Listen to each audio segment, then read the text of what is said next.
Yesi reka nongere ngushimire kandi nkwifurije ibihe byiza rero ukomeze ugubwe neza mu byo urimo byose, amahoro y'Imana akomeze abane nawe. Muri kano kanya nkaba ngiye kukwereka uburyo wacecekesha konteri yawe cyangwa se cash power yawe, mubazi yawe y'umuriro niba ijwi yigira. Ahantu henshi urahagera ugasanga cash power ziba muri salo, ziba ahantu hafi y'aho abantu bakunze kuba bari, kandi zihora zijwigira haba harimo umuriro cyangwa se waba utarimo.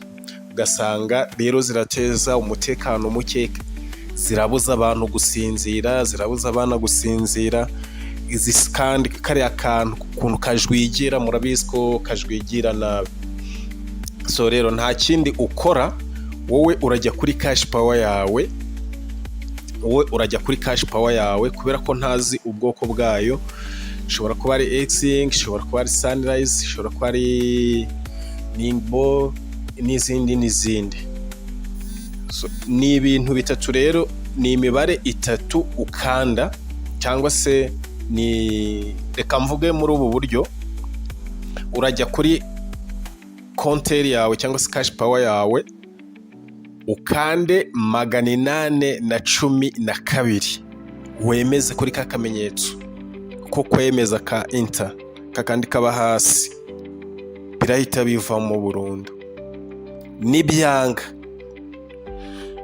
ukande 616, 616, wemeze, birahita bivamo.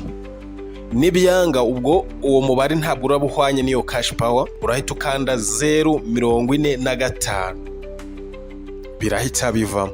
Kuvuga ngo iyi mibare itatu niyo ikuramo kujwigira kwa cash power, ni 812. Byakwanga ubwo ugashyiramo 616, byakwanga ugakoresha 045. Kora subscribe. Guys, simbona ko bashimira abantu barebye ino video yacu. Niba ntacyo bigutwaye no kugenda kandi subscribe, kandi niba ushimiye video yacu ujye ukora share kugira ngo zibonwe n'abantu benshi bagiye batandukanye, kugira ngo nabo babashe gufashwa n'izi video tuba twabakoreye. Mbutse kuri M Studio abagezaga ibi byose. Ufite ikibazo nuko agenda tutwandikiye muri comment, tuzagufasha. N'impamvu tuba turi hano. Bye bye, naho ubutaha ufite ikibazo jya muri comment.